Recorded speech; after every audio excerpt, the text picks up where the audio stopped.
Indonesia. Untuk sementara posisi pimpinan Bank Sentral akan diisi Deputi Gubernur Senior Bank Indonesia Destri Damayanti. Destri ditunjuk sebagai pejabat sementara Gubernur Bank Indonesia hingga Gubernur BI definitif ditetapkan sesuai mekanisme yang berlaku, yakni diusulkan oleh Presiden Prabowo dan mendapat persetujuan DPR. Penunjukan Destri sebagai pejabat sementara Gubernur Bank Indonesia dilakukan secara otomatis sesuai dengan ketentuan Undang-Undang Bank Indonesia. Destri memastikan operasional Bank Indonesia tetap berjalan normal selama masa transisi. Menurutnya seluruh tugas Bank Sentral akan dijalankan seperti biasa dengan mekanisme pengambilan keputusan yang telah berlaku.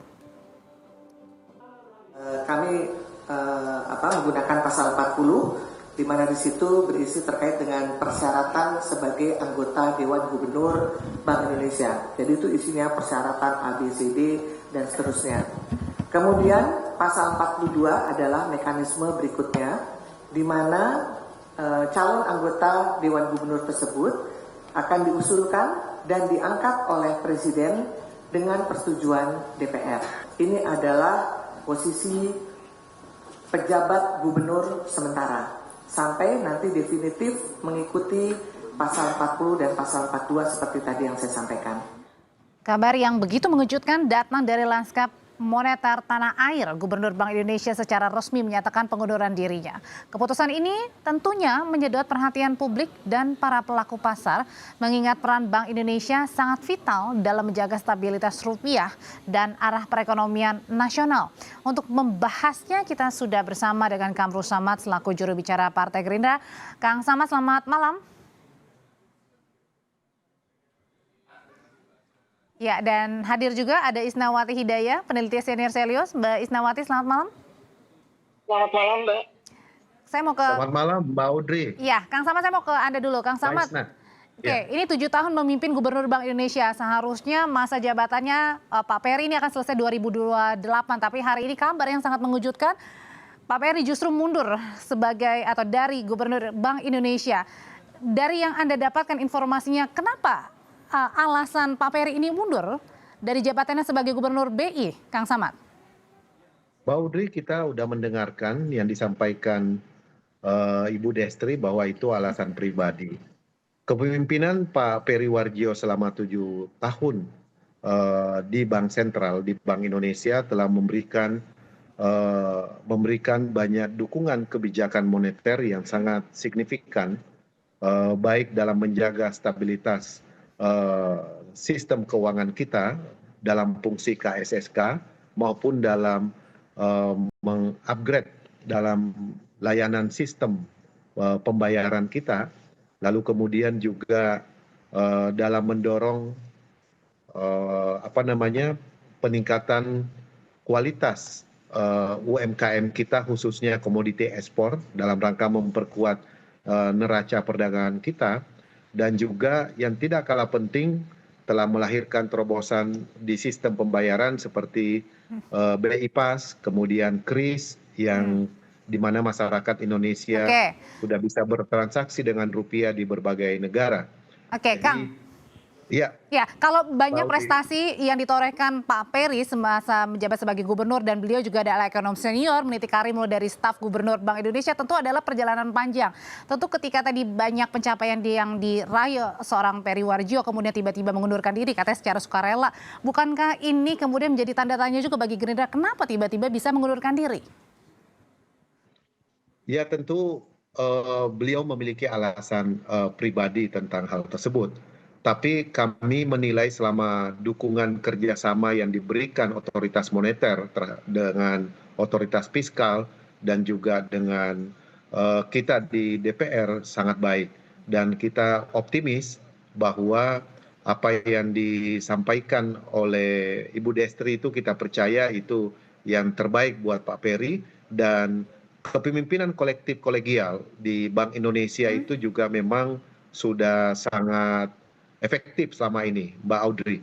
Jadi pembinaan sumber daya manusia, SDM, sistem pendidikan di Bank Indonesia, yang pendidikan yang berkelanjutan itu memang sudah memiliki world class. Sehingga kita tidak perlu meragukan kesiapan sumber daya manusia di Bank Indonesia, Mbak. Artinya tidak terguncang ya Bank Indonesia dengan mundurnya Pak Peri ya hari ini ya. Itu hal yang kemudian Iya, karena positif gitu. mekanisme pengambilan kebijakan itu, Mbak Audrey, selalu kolektif kolegial, dimulai dari komite-komite, kemudian dibawa ke rapat Dewan Gubernur, baru kemudian baik yang sifatnya kebijakan LKM misalnya, KLM, kebijakan likuiditas makroprudensial, kebijakan operasi moneter, kebijakan sistem pembayaran, maupun juga kebijakan yang berkaitan dengan pertumbuhan ekonomi. Jadi itu semuanya dilakukan secara berjenjang, kolektif kolegial. Oke. Sehingga mekanisme pengambilan kebijakan di otoritas moneter itu sudah sangat efektif selama ini. Begitu, Kalau Mbak Audrey. gitu, Kang, lanjut ke pertanyaan berikutnya. Siapa kira-kira yang akan menggantikan orang yang tepat menggantikan posisi Pak Peri? Nah, sesuai dengan Undang-Undang P2SK, Mbak Audrey, pasal 50 ayat 1, itu dalam masa jabatan kekosongan gubernur, Presiden mengangkat gubernur sesuai dengan ketentuan pasal 41 untuk sisa masa jabatan yang digantikannya. Jadi, Presiden memiliki kewenangan selaku kepala negara untuk mengusulkan figur yang tepat dalam melanjutkan sisa masa jabatan dari Peri Siapa? Warjio yang ada. Siapa Kang Samad? Kan Dan ini ada tentu- beberapa deputi Nah, gubernur. siapa orangnya itu menjadi hak prerogatif dari Oke. Presiden selaku kepala negara. Bisa saja dari internal Bank Indonesia karena memiliki sumber daya manusia, tapi sebaiknya kita tunggu supaya lebih tepat. Ada demikian, kriteria Mbak Audrey. khususnya kah, Kang? Yang terpenting adalah kita ingin kesinambungan kebijakan ini terus berjalan. Oke. Jadi kesinambungan kebijakan moneternya kita harapkan terus berjalan karena mandat yang diberikan terhadap Bank Indonesia oleh Undang-Undang P2SK salah satunya adalah mendorong pertumbuhan Oke, ekonomi. Ini memerlukan bauran kebijakan. Transmisi kebijakannya harus betul-betul full koordinasi Oke. dan komitmen yang kuat terhadap Oke, ada otoritas koordinasi dan lainnya. juga komitmen. Begitu, Tadi ada dua kemungkinannya bisa dari jajaran internal Deputi Gubernur BI maupun juga di luar eksternal ya. Kalau gitu saya berikutnya ke Mbak Isna. Kira-kira siapa orang yang tepat untuk menggantikan Pak Peri sebagai Gubernur BI? Karena perannya sangat krusial sekali nih, Mbak Isna. Ya. Terima kasih, Mbak Audrey. Tentunya yang harus menggantikan harus berdasarkan meritokrasi ya. Ini yang menjadi catatan penting bagi kami karena ini menimbulkan kekhawatiran tentunya. Dengan mundurnya Bapak Peri ya yang terkesan cukup mengejutkan buat kami dan ini juga membuka atau menambah potensi ketidakpastian ekonomi di Indonesia, kita khawatir akan mengganggu independensi BI terhadap siapa nanti penggantinya. Jadi Kenapa ada kekhawatiran itu, Mbak Isna? karena belajar dari pengalaman masa lalu ya, Mbak ya. Ada keponakan Bapak Presiden Prabowo itu menjadi deputi dari Gubernur BI, jadi kami khawatir itu akan terulang kembali begitu. Jadi sekarang saya mengajak masyarakat all eyes on Pak Prabowo dan tentunya kepada DPR RI yang akan mengesahkan atau menyetujui nanti siapa Gubernur BI selanjutnya begitu. Itu yang menjadi catatan penting bagi kami. Meskipun tadi Kang Samad bilang kan ada dua nih, ada bisa dari jajaran internal maupun di luar. Menurut Anda yang sebaiknya seperti apa? Harus yang independen, harus meritokrasi tentunya karena peran Bank BI ini sangat penting ya. Itu terkait kebijakan moneter, menjaga kestabilan nilai rupiah, menekan inflasi seperti itu. Jadi kita tidak bisa main-main dalam karakteristik memilih Gubernur BI ini. Kalau kita katakan ya Mbak ya, Gubernur BI ini kan bukan lembaga sembarangan ya. Jadi karena ini yang menjadi catatan adalah minim transparansi kenapa Bapak Peri ini tiba-tiba mengundurkan diri begitu. Mungkin karena alasan pribadi, tetapi karena posisi BI yang sangat penting, itu menjadi penting untuk publik itu tahu kenapa alasannya. Atau kenapa harus diganti di momentum saat ini yang sangat sensitif seperti itu. Karena takutnya membuka ruang spekulasi dan itu malah menyebabkan ketidakpastian ekonomi nanti sebagai domino efeknya seperti itu. Berarti Anda ya di sini yang ingin disampaikan adalah pesannya ada harus sangat hati-hati sekali, harus cermas sekali pengganti Pak Peri ini sebagai Gubernur Bank Indonesia. Artinya bukan karena tadi kedekatan atau karena ada faktor lain, tapi betul-betul yang bisa menggantikan adalah orang-orang yang memang capable. Betul, tepat sekali Mbak. Karena apa? Karena kami pernah kecewa ya dulu ketika ponakannya Bapak Prabowo diangkat menjadi deputi dari Bank Indonesia seperti itu, dan ini kami mengkhawatirkan kembali apabila ada intervensi yang lebih lanjut di mana peran BI sangat penting begitu. Dan momentum yang terjadi ya, di mana pengunduran diri ini sangat sensitif. Kenapa? Karena saat ini BI itu setelah menaikkan suku bunga acuan ya, sebanyak 3 kali sejak bulan Mei tahun 2026 seperti itu. Dan saat ini nilai rupiah itu terus mengalami pelemahan meski sedikit fluktuatif begitu. Jadi kami sangat mengkhawatirkan siapa nanti yang akan menggantikan Bapak Peri ini. Harapannya harus meritokrasi dan juga transparan seperti itu. Oke, ada kekhawatiran Kang Samad ini dari Mbak Isna dan juga masyarakat pada umumnya begitu? Karena balik lagi kan memang ini Presiden punya kewenangan penuh ya untuk mengusulkan nama calon pengganti ke DPR. Tapi sejauh mana sebenarnya proses penyaringan figur ini yang sedang berjalan di lingkaran istana supaya tadi benar-benar capable orang yang dipilih oleh Pak Presiden begitu untuk menggantikan Pak Peri sebagai Gubernur BI? Mbak Audrey, saya kira kita tidak perlu khawatir karena di dalam Undang-Undang P2SK di pasal 40 poin A itu jelas ditulis dengan tekstual tentang syarat untuk menjadi Gubernur Bank Indonesia. Memiliki keahlian dan pengalaman di bidang ekonomi, keuangan, perbankan, dan juga bukan pengurus dan atau anggota partai politik pada saat pencalonan, dan juga yang tidak kalah penting adalah memiliki integritas, akhlak dan moral yang tinggi. Karena itu komitmen yang kuat dari DPR untuk menjaga independensi Bank Indonesia itu terus kita junjung tinggi, termasuk tentunya memberikan political approval terhadap calon yang diajukan oleh Presiden nantinya. Dan sebagaimana mekanisme pasal 41, Mbak Audrey, bahwa Gubernur BI diusulkan dan diangkat oleh Presiden dengan persetujuan DPR. Dalam proses persetujuan DPR tentu ini publik juga terlibat di dalamnya, Mbak Audrey. Karena biasanya dilakukan fit and proper test untuk menilai dari aspek kelayakan dan kepatutan sehingga publik bisa menilai terhadap figur yang diajukan tersebut. Dan ini adalah mekanisme yang sudah diatur di dalam undang-undang. Sehingga kita optimis siapapun yang diajukan oleh Presiden selaku kepala negara adalah figur yang tepat untuk memimpin Bank Indonesia ke depan. Dan itu satu nama ya nanti akan diusulkan ya? Atau boleh lebih dari satu nama? Mbak Audrey, dalam pasal 41 ayat 2, Presiden boleh mengusulkan kepada DPR paling banyak 3 orang. Jadi paling banyak 3 orang kepada DPR sebagai calon Gubernur Bank Indonesia. Mari kita memberi masukan dan mari kita terus mengawal setiap kebijakan yang berkaitan dengan pergantian ini. Tapi kita optimis bahwa figur yang disampaikan oleh Presiden adalah figur yang tepat untuk memimpin otoritas moneter, Mbak Audrey. Mbak Isna, tadi kalau dapat dikatakan maksimal Presiden dapat mengajukan 3. Kita nggak tahu nih nanti kan Presiden ini akan mengajukan 1, 2 atau bahkan semaksimal mungkin ya nama yang akan dilakukan uji kepatutan dan juga kelayakan.